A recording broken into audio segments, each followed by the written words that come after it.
የሃጫሉ ሁንዴሳ ፋውንዴሽን ይቅርታ ጠይቆ ለአንዱዓለም የሰጠውን ሽልማት መንጠቁን አስታውቋል። ፋውንዴሽኒን ሃጫሉ ሁንዴሳ በዳሳ አንዱዓለም ጎሳቲፍ ከኔ ቱር ዲፈማ ጋፈቴ badhaasicha harkaa fudhatee jira. Maakiiniif ibsaan wallolanii jiraniim maakiin akka jettetti rakkattuu faqiira waa tokko hin qabne jaallachuu maakiidhaaf ibsishaan wallolanii jedhamaa jira. Kun saba ta'uu qaba. Farshoo kee hoggaa finneexu abishoo kee hin qannasattu farshoo finneexee ilma haadha raawu. Kadir martuu Andu'aalam Goosaatti kakataa jira.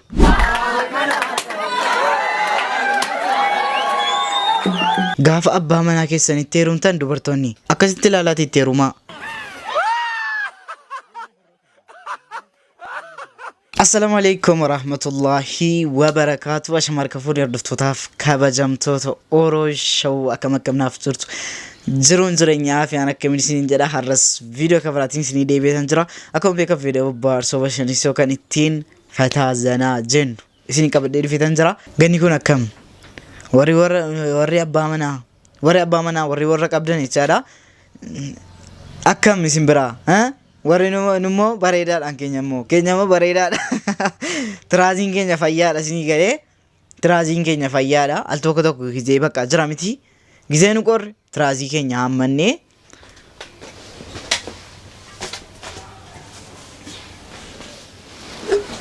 ndoom har'a aareera dhaat akkasitti tiraazii baadheetan viidiyoo hojjedha isinii galee akkasitti tiraazii baadheetan viidiyoo hojjedha.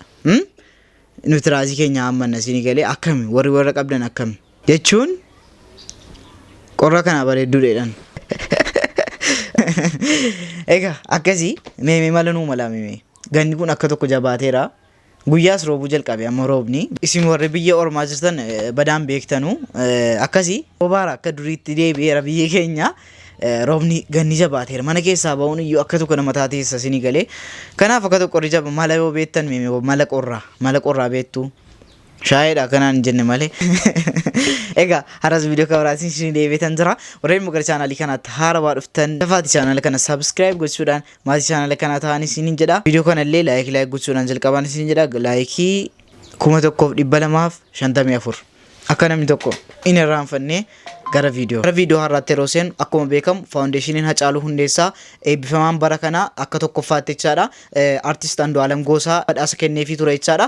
Akka tokkoffaatti jechaadha. Akkuma beekamu guyyaa kaleessaa immoo sababii qananii addunyaatiin wal qabate faawundeeshiniin Hacaaluu Hundeessaa uummata kana dhiifama gaafate ati 24 keessatti yoonni badhaasa isaa harkaan fuune tarkaanfii mataa keenya fudhanna jechuudhaan sooshaal miidiyaa kanarrattis ta'ee hiriira nagaa bahuudhaan namoonni baay'een falmataa turan jechaadha. Isaa wal qabatee badhaasni Andu'aalam Goosaatiif kennamee ture faawundeeshiniin Hacaaluu Hundeessaa dhiifama gaafatee badhaasa sana sirriin goone jedhee badhaasa sana Andu'aalam Goosaa harkaa fuudheetii jira.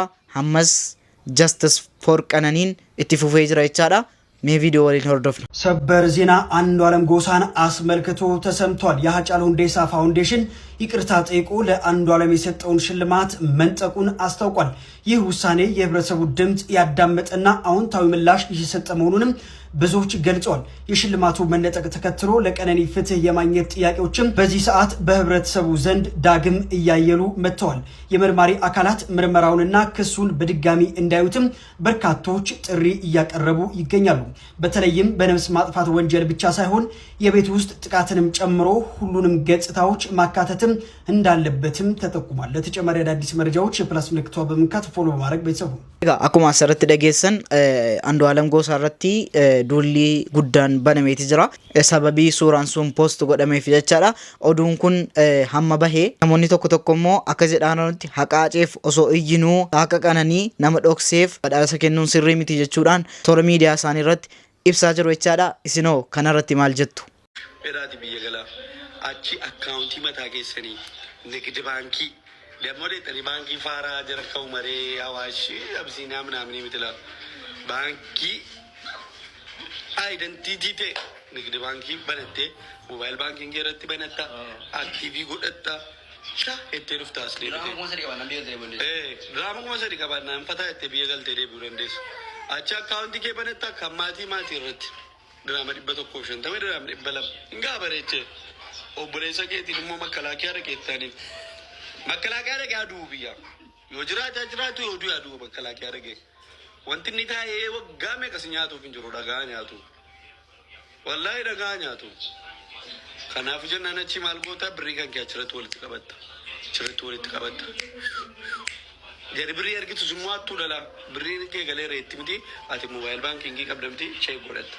Birriin kee galuuf dhiisu jechuudha.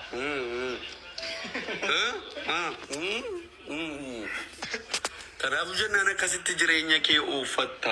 Haasiin jechuu barbaadeetani. Abbaa manaa qabaattee itti gadhite hin nyaata. Dhagaa nyaatu. Obboleessa keetti yoo gadhite hin nyaata. Rakkoodha bakka reettu dhabdee ijoolleen keenya wallaahi. Sammuu keessanis akka riifreesh ta'u. Warri barsiisana bartanii ji'a keessaa ji'a lama keessaa zayitii mataas jijjiiruun laazima. Kun yoo si yoon taane sammuutti yaaddanu qabaattan. Sinii galee kunis yoon taane sammuu keessan yaaddu. Immoon barreesse laan bareedduudha. Warri barree bagan bareen akkam barreessu. Sinii galee akkasii yaaqiluu nyaatamee dhumaa keenyatu jira. Sichi dalagnee jijjiiramna. Yoomiyyuu jijjiiramtanu. Wallaahi yoomiyyuu jijjiiramtanu. Maaliif beektaa? Namni obboleessatti birrii ergu. Namni jaalalleedhaa birrii kennu. Never yoomiyyuu fayyadamu. Wallaahi si galee. An birrii haadha manaa kooti ijaan argee hin beekoon. Kottu kaalitti birrii kee fuudhee beekaan? Birrii haadha manaa kooti ijaan argee hin beekoon. Maaliif ajaa konfidensiis keessaa fuudhu. Si galee. Kun yeroo hunda fuula asheetaa akkanaa baattee deessu. Laamala inni kun birrii obboleettii isaa miiliyoona 3 tuqaa wayi. Inni akka isa kaanii suuqii banate isa kaanii makiinaa bitate kan isaallee bareeddu. Akkuma asirratti dhageessa kiyyaan wallaahi qoosaa hedduutti galchus jecha bareedduu si dubartoota keenyaaf kaa'ee jira. Dubartoonni keenya kana kiyyaarra dhagahaa baradhaa. Sini galee wallaahi biyya biraa deemtanii namni isin hubatu hin jiru. Waggaa meeqa maatii gargaartanii jechaadha. Guyyaa tokko maatiin isin maatii yoomuu quufu baay'isee. Maatiin nama erga jedhamne namoomti birrii namni quufu hin jiru isin galee. Yeroo baay'ee gara maatiitiin yeroo dhufne immoo maatiidha hammam gootan iyyuu fakkeenyaaf guyyaa tokko keessattuu obboleessa yoo qabaattan baqa waggaa tokko guutuu yoo ji'aan ergaafii turtan iyyuu jechaadha. Gaafa isin guyyaa tokko isin gaafatee naan callistanii isin arrabsa isinitti deebi'a. Waan baay'ee jira wanta kana beektu hidhee tayyaadha. Dubartoonni keenya akkuma amma kiyyaan jedha asaasa sammuudhaan irraa dhaggeeffattanii moobaayil baankingii mataa keessanii irratti kan maatii irratti isin erginaa hin gowwoominaa gaafa biyya dhuftanii rakkattu wama baay'ee argitu. Kanaaf of jajjabeessaatii nuuf jiraadhaa. Rabbi isin gargaaru nagaan biyya keessanitti isin galchuun isin jedha. Maakiiniif ibsaan wal lolanii jiraniim. Maakiin akka jettetti rakkattuu faqiira waa tokko hin qabne jaallachuu kooti na salphise jettee miidiyaa irratti dubbatte. Maakiin aasaasii keessatti akka jettetti kashalabbee duuriyyee biyya faranjii karaarra dhaabattee sirbaa ooltu gurbaa surree ciccittuu keewwattee karaarra dhaabattee sirbaa ooltu. Gurbaa mataa diimeffattee mataa akka biyyoo lafaa gootee karaarra dhaabattee sirbaa ooltu jaallachuu kooti na salphise jettee dubbatte. Maakiidhaa fi ibsaa jidduutti wal dhabdee guddaan uumamee jira. Maakiin akka jettetti faqiira rakkattuu hiyyeessa jaallachuu kootti baay'een gadda jettee fuula tiktokkii irratti haasofte. Jidduu jara kanaa wal dhabdee guddaan uumamee jira. Akkuma kan kanaan dura isinitti himaa turre namni miidiyaa irratti wal fuudhe miidiyaa dhuma irratti walii kaa jennee isinitti himaa turre. Dhiisaa yoom walii kan yoom wal lolanii maakiidha. Dhugumaa jiran garuu haasaan tokko miidiyaa irra deddeemaa jira dhaggeeffadhaa. Bareedina rabbii sii kenne kan sirraan fudhatu si fakkaataasi.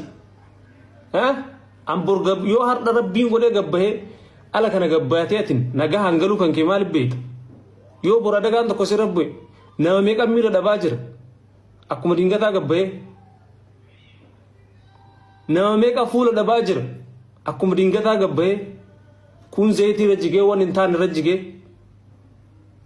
Ati duubni ati kaanarra qonjoodha bareedaadha dheeraadha gabaabaadha an akkas hin jettu sun bor ati bor. Rabbi qalbii dabaree siif kennu. ibsishaako rabbi qalbii dabalii fakken wallahi akkuma si keessa qalbii kaa'e rabbiin maakii keessas isa siin akkas nama arrabsitu isa siin nama tuffattu rabbi qalbii keessaa kaa'u rabbi mucattii kana wamma wayi fidee mucattii kana keessaa akkasiin bakka namummaan si akkatti dhaga'amu wayaa godhu rabbiin maal jenna kana caalaa dengedda waan isin jedhaa turte geessanitti etayyaadha baay'ee hamma dandeesseen maakiinis qananii addunyaatiif akkasitti sagalee taateetti.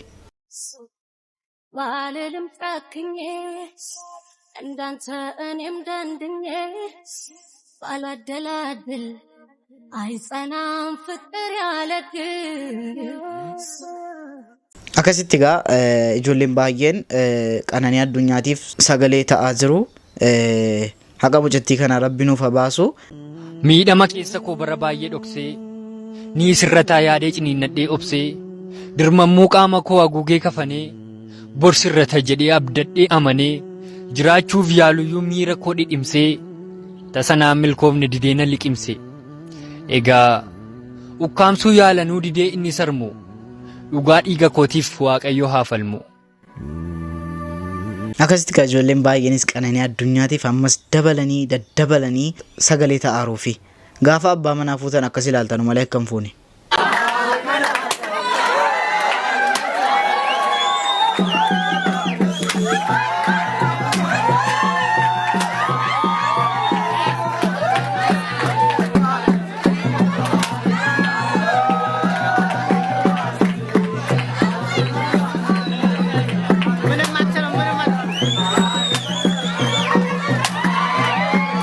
namichi kun danda'e badaan falaxuu danda'e badaan hiikuu ni qabda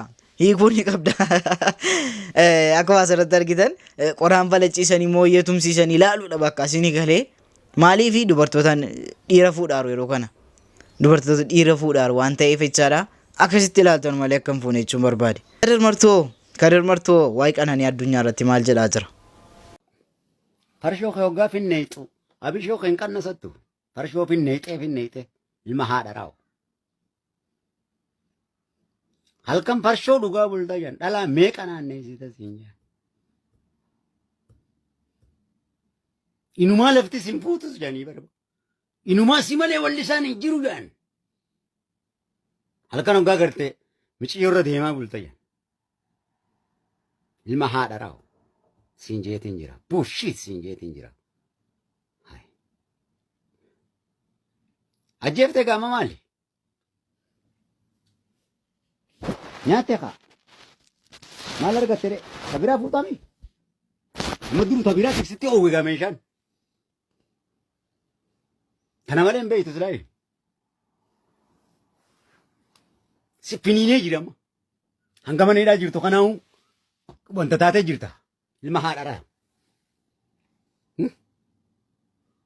injiinar Oromoo nyaattee intala Oromoo tabaratte nyaattee haadha abbaa garaa madeessite huccuu gurraacha kaalattee deemta. Gurraachaadha raawu. Anatti siin jee. Ana jalkadiir martu siin jee. Yurumaa daffaa kalla siin jeetiin jira. Biich siin jeetiin jira. Puu siin jeetiin jira. Goonoo miciyyoo kenneen nyaatteef. Haadha manaa godhattee si fakkaate yurumaa daffaa ka. Miciyyoo nama mana galfatte. Siifin dhufa biyya sanis yeroo gabaabaa keessatti siin rarraasa. Yurumaa daffaa ka intala Oromoo jeeftee wallisaa Oromoo sinaan jetta. Haadha raawu. Egaa akkuma dhageessan Kadir martuu waan baay'ee jira. An Kadir irratti waa tokko hin jedhu isin dubbadhaa Kadir irratti. Kadir irratti waa dubbadhaa isin. Kana fakkaata. Egaa viidiyoon raaf qabadhee kana fakkaata isin tole isin barsiisin isin gammachi. jechuun isin gammachiisee yaada haga viidiyoo kabiraatii walitti deebinutti Orooshow bye.